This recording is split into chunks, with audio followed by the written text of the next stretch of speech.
I've been thinking a lot lately about all the lessons that we don't hear about in entrepreneurship, and especially those that I wish I had heard of when I started being an entrepreneur. For all those moments where things don't really go as planned. But today, as promised, I want to share the lessons I've learned from failing my first business. Over time, I've been taking the time and space to reflect deeply on what went wrong and why, and also what went great and why. And I think that's super important for anyone that's seeking to grow and improve.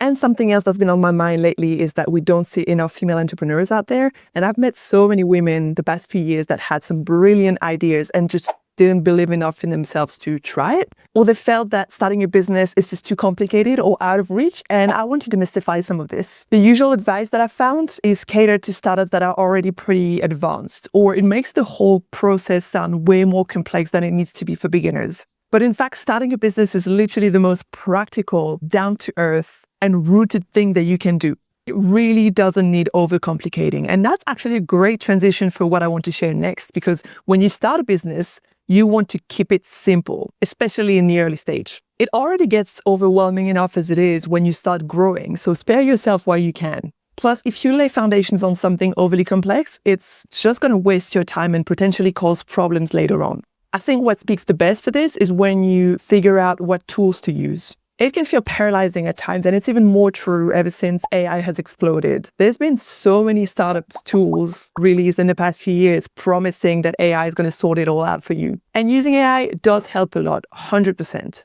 But most likely in the early days, you won't need any complex workflow optimizers or document automation tools or these sort of things. Keep it to the strict minimum. Identify exactly what you need, what you'll use it for, and how many people it's for. Let's say that you're in your market research phase and you just want to validate whether or not it's worth starting your business. What do you actually need? Basically, the internet, a document centralization tool, a Word, PowerPoint, Excel suite, or the equivalent, a tool like ChatGPT or another AI-based tool that's similar. And if you want to go fancy, maybe a tool to polish your presentations or your business plan or whatever. That's it. Keep it simple. It doesn't need overcomplicating. As you grow, you'll definitely need more tools. I think I read somewhere that the average startup uses about 35 tools. But don't waste tons of time just jumping on the shiny new release. It's not worth it most of the time. Over time, and as I grew my business, I actually compiled a pretty solid list of over 1,000 tools classified under each business category, subcategory, sub-subcategory to make it as easy and precise as possible. And it saves me so much time now because every time that I do actually need a new tool, I just filter my list. I compare all the tools that I have on there and I make the best informed decision. And I sure spend a lot of time building that resource. So if you want to save yourself the trouble, I'll put the link in the description. Trust me, your future self will thank you for not overcomplicating things before your business even finds its footing. A lesson that was so important for me was to know what you're willing to take on as a founder. Passion is important, but it's not enough. I've learned it the hard way. Just giving a bit of context, my first business was called Nolimba. It was an eco-focused tech startup that I co-founded with the mission to fight waste pollution in Indonesia. We developed an app that connected the users to informal local waste collectors. I always call it an Uber for waste collection to make it clear for anyone. And that business required managing over 10 employees and the same number of gig workers before it was even off the ground. It required substantial capital and dealing with the constant stress of scaling. And that whole thing didn't align at all with what I could or even what I was willing to take on. And I learned the hard way at the cost of my mental health how crucial it is to ask yourself these questions before you start your business. Know yourself, know your limits. What do you enjoy doing? What do you dislike? What lifestyle do you want your business to support? Most people think that if you're passionate enough, you'll be able to overcome just any challenge that comes your way. But that's not entirely true.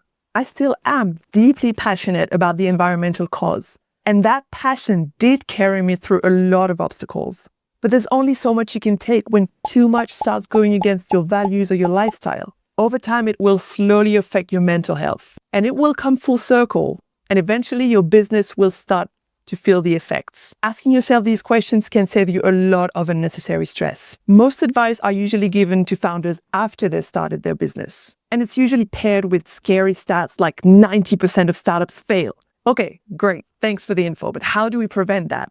And I'm convinced that many businesses fail because too many founders just jump in without fully understanding what their amazing idea is going to demand from them. both practically and emotionally. And starting a business is not theoretical. It's as real as it gets, and it's not for the faint of heart. So knowing your boundaries is not a weakness, it's smart business. Take my own experience. I mentioned that Nolimba required extensive capital, which means that at some point, I needed to dedicate basically all my time to fundraising. And what I didn't know before starting was just how much I would hate that part of the process. Fundraising is exhausting. It's a highly sought after skill for a reason. It's draining and it pulls you away most of the time from what you truly enjoy doing, which is the operational side of things or marketing or whatever you're into. I am endlessly grateful to the angel investors who believed in us enough that they were willing to put dozens of thousands of dollars on the table. But the experience made me realize something crucial.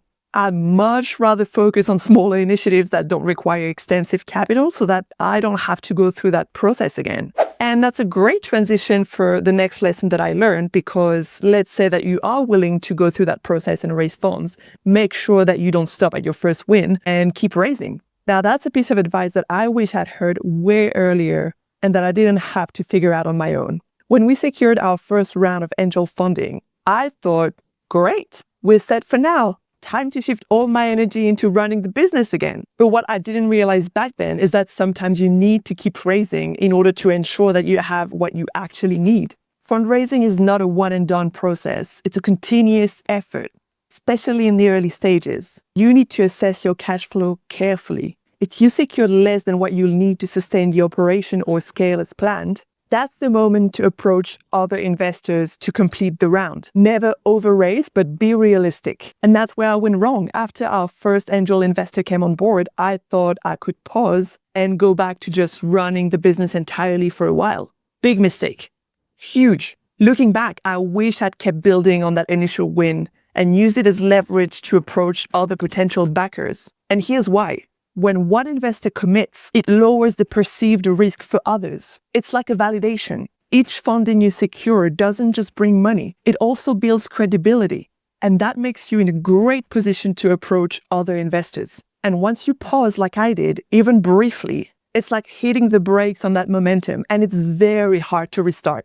And that's another great transition to my next point, which is that momentum is everything when starting your business. Momentum is one of the most underrated forces in business. People usually think that what matters are those big, major, game-changing wins. But in fact, small, consistent wins are just as powerful, if not more. You know Sam Altman, the co-founder and CEO of OpenAI? He explained that concept very clearly, saying that wins attract more wins. And that's 100% true. Here's a very specific example. For Nolimba, we set up a weekly beach cleanup that took place in Bali. And we thought that's nothing groundbreaking, right? It's just going to be a little community event. But with the momentum that we built weeks after weeks, it helped us on so many fronts. We were not only able to get visibility out of it, which led to quite a lot of download of our mobile app, but that also helped us with community engagement. We found quite a lot of volunteers that were happy to help us in our operations. We could also build some partnerships because some local businesses saw what we were doing and they wanted to be a part of it. Some of them even became sponsors, which helped us in our finances. And we also got press coverage out of it because journalists and bloggers started noticing what we were doing. My whole point is, it all started from something as simple as picking up trash on the beach. And from that, we built momentum that impacted our visibility, our funding, and even our reputation. Moving on to the next point, here's one of the most critical lessons that I've learned as a founder. Don't give power to the wrong people or institutions. And this is especially true when you're handing out equity, whether it's to investors, your co-founder, or early members of your team. It comes at a price, and equity is your most precious asset, so be careful. And I get it, founders can be so drained from endlessly pitching, building, managing, that it can be tempting to just accept the first investment offer or to just hire whoever's available. But here's the thing. Just as investors are selective about where they put their money, you should be just as discerning about who you bring into your business. For example, when you accept funding, you're tying yourself to investors. They'll have a say in your decisions. And if they don't share your values, your vision, or your mission, it can quickly become a liability. When we started getting traction with Nolimba, we were approached by major plastic producers for funding. But I told you the business was all about fighting waste pollution in Indonesia. So even though the money could have been big, it was pretty clear that the core business was fundamentally at odds with our vision and mission. And accepting their money would have been a betrayal to everything we stood for. So we said no, and we knew it was the right decision. Honestly, don't trade your vision for short-term gains. It's just not worth it. Overall, just don't compromise on who you surround yourself with. People matter. The people that you surround yourself with will make or break your business. It's as simple as that. I used to think that I could separate myself from others' influence, but that's just not true. It doesn't matter if it's for a co-founder, mentors, team members, partners, whoever. Their values, work ethic, and energy will directly impact you and your business. As a new founder, you need to take your time and choose wisely. It's so important. I'm actually still partnering up with the same co-founder I built my first business with. Just because our first business didn't succeed doesn't mean that we cannot collaborate on new projects together. So make sure that you trust your intuition, you're selective, and you stay vigilant, because a lot of people will try to take advantage of you. The right people will make all the difference, and the wrong ones, they're just not worth your time. Which, by the way, if you want to help create a supportive community of female bold beginners based on kindness and empathy, don't forget to subscribe, because that's what this channel is all about.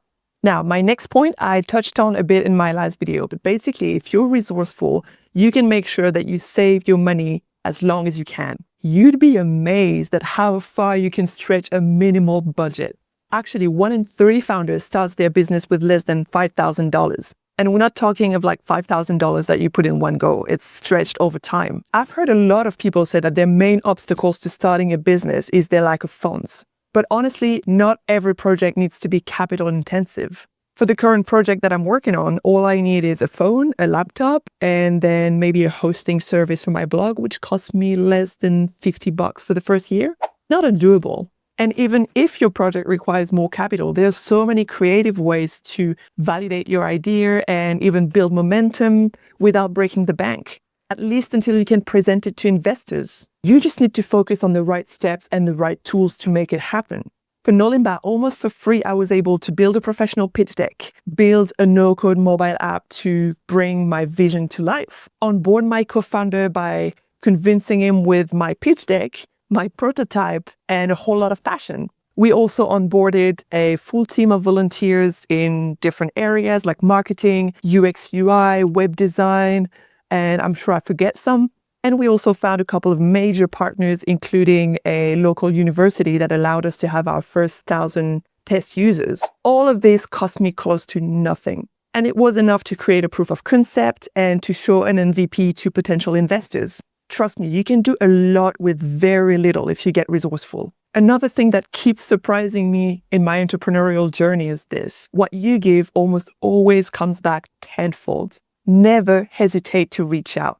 Whether it's to help someone else, ask a question, share advice, you don't always need an ulterior motive. What matters is building relationships. And if you're open to learn from and share your experience with people, amazing things happen. You'll pick up wisdom from those ahead of you, and in turn, you can inspire and guide newcomers. And the best part of it all is that it's priceless and it costs nothing.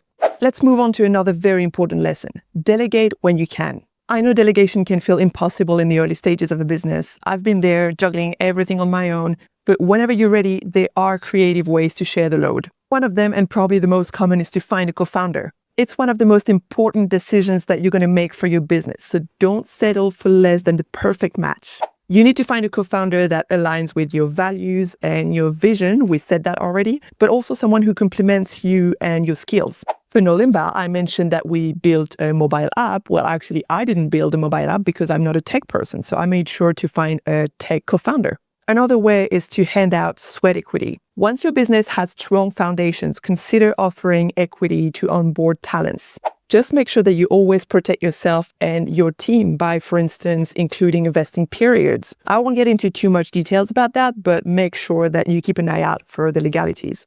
And another way is to find skilled volunteers. If your project, of course, is tied to a cause that people are passionate about, you may be surprised at how many talented individuals are willing to help.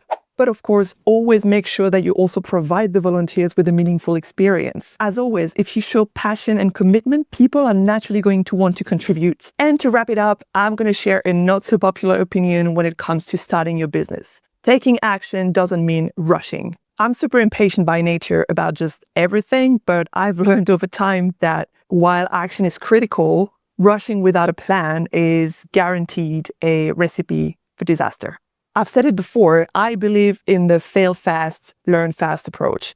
But that doesn't mean that you have to skip the basics. Once I met an aspiring founder in Indonesia who wanted to start a business in waste management. He was literally ready to invest hundreds of thousands of dollars in that business. But he was completely unprepared, and that was a massive red flag. He literally told me, and I'm quoting him here, I came here on a holiday for a couple of weeks and I saw some waste littering on the beach, so I thought surely there's a market for it. Unbelievable. He didn't research anything about the supply chain, about how the local collectors operate. So he was ready to invest those hundreds of thousands of dollars on a hunch. The lesson here? Do your homework and don't skip critical steps just to act quickly. Yes, definitely take action, but do it with purpose and preparation. Patience and strategy will definitely save you some costly mistakes in the long run. If you like this video, make sure to subscribe, comment, share the love, like the video, and also make sure that you share your thoughts and experiences in the comments. This channel is pretty new, so I could definitely use some of your feedback. If there's any topic at all about being a beginner that you would like covered, I would love to hear from you guys. So just make sure you share your thoughts in the comments. Don't be shy. And as always, keep going.